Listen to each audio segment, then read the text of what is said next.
Let's start with urinary fistulas. So we're going to draw this diagram और इस diagram से ही काफ़ी चीज़ें हमें क्लियर हो जाएगी. सबसे पहले आप यहाँ पे यूरेटर ड्रॉ करेंगे, फिर यूरिनरी ब्लैडर ड्रॉ करेंगे, फिर यूरेथ्रा ड्रॉ करेंगे. इस तरफ आप वेजाइनल किनार को ड्रॉ करेंगे. ठीक है. Now you going to make 3 connections. एक पहला कनेक्शन आपका यूरेटर के साथ रहेगा, दूसरा कनेक्शन आपका यूरिनरी ब्लैडर के साथ रहेगा और तीसरा कनेक्शन आपका यूरेथ्रा के साथ रहेगा. Right. So we give some basic terminologies here. Ureter है तो ureterovaginal fistula. With the one with the urinary bladder is known as vesico-vaginal fistula, and this is the most common. Then one with the urethra is urethro-vaginal fistula. ठीक है. क्या क्या है?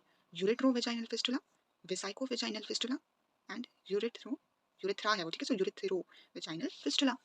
Then along with them we are going to discuss the symptoms.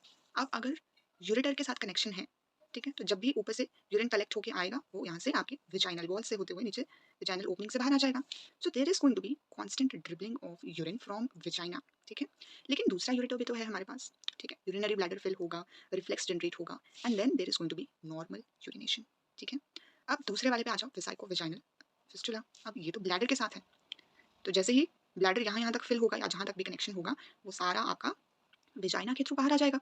So again पहला तो symptom same रहेगा, there is going to be constant dribbling of urine from the vagina.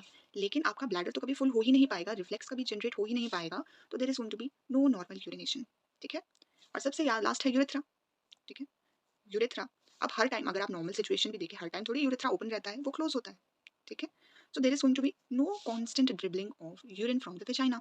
ठीक है. But at the time of urination urine is going to flow from both vagina and urethra. ठीक है. अभी तक तो यहाँ पे क्लोज है, जैसे ही यूरिनेशन का सिग्नल जाएगा यूरेथ्रा ओपन होगा, जैसे ही यहाँ पे ओपन होगा आपका यहाँ से भी फ्लो करेगा, यहाँ से भी फ्लो करेगा. ठीक है. Yes, this can be, the patient may not be aware about this thing. ठीक है. ऐसा पॉसिबल है इस वाले केस में. सो कोई टेस्ट इसका होता है. So there is a very important test which is methylene blue 3 swab test. 3 क्यों है? क्योंकि हमने 3 ही फिस्टुलास डिस्कस किए हैं. ठीक है. तो 3 cotton plugs are placed in vagina. ठीक है. यहाँ डालने हैं कॉटन, एक सबसे पहले एक यहाँ पे, फिर एक यहाँ पे, फिर एक यहाँ पे. ठीक है. यहाँ मत डाल देना कॉटन. ठीक है. यहाँ पे तो हमने with the help of Foley's catheter methylene blue डालना है. ठीक है. ऑब्वियसली हमारा जो मिथाइलिन ब्लू है, जो आपका फोलेज कैथेटर है, वो ब्लैडर तक ही जाएगा ना, तो ब्लैडर में भी मिथाइलिन ब्लू होगा और नीचे यूरेथ्रा में भी होगा. ठीक है. 2 चीज़ें क्लियर हैं. ठीक है. तो 3 cotton plugs they are placed in the vagina, upper, middle, lower. With the help of Foley's catheter put methylene blue dye in the bladder and urethra. मतलब यूरेथ्रा में ही सबसे पहले आएगा, फिर ब्लैडर में. ठीक है. Now what we are going to observe and what will be the interpretation. If the upper most cotton swab is wet, सबसे ऊपर हमने वेजाइना में डाली थी यहाँ पे, और वहाँ तक तो हमारा फोलेज कैथेटर गया ही नहीं था, तो ब्लू कलर तो आ ही नहीं सकता है. ठीक है. So if the upper most cotton swab is wet with urine but not blue in colour, तो अपर मोस्ट से हमें क्या पता चल गया कि ये क्या है? यूरेटेरो वेजाइनल फिस्टुला. ठीक है.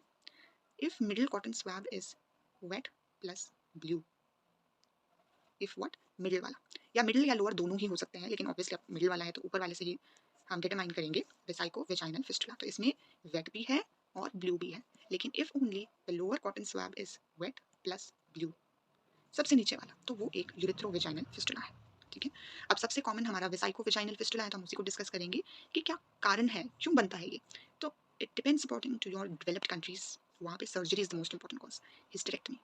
ठीक है. कौन सी सर्जरी? हिस्टेरेक्टमी. और डेवलपिंग में कौन सा है? Obstructed labour. ठीक है.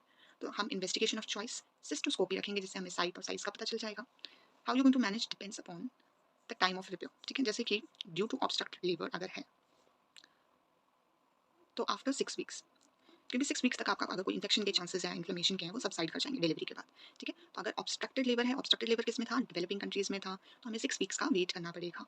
डेवलप्ड कंट्रीज में सर्जरी था. ठीक है. तो अगर तो within 24 hours of surgery. ठीक है.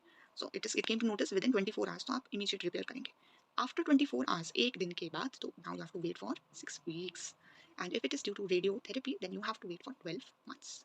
ठीक है. अगर रेडियोथेरेपी भी एक कारण रहा होगा तब तो आपको 1 साल का वेट करना पड़ेगा.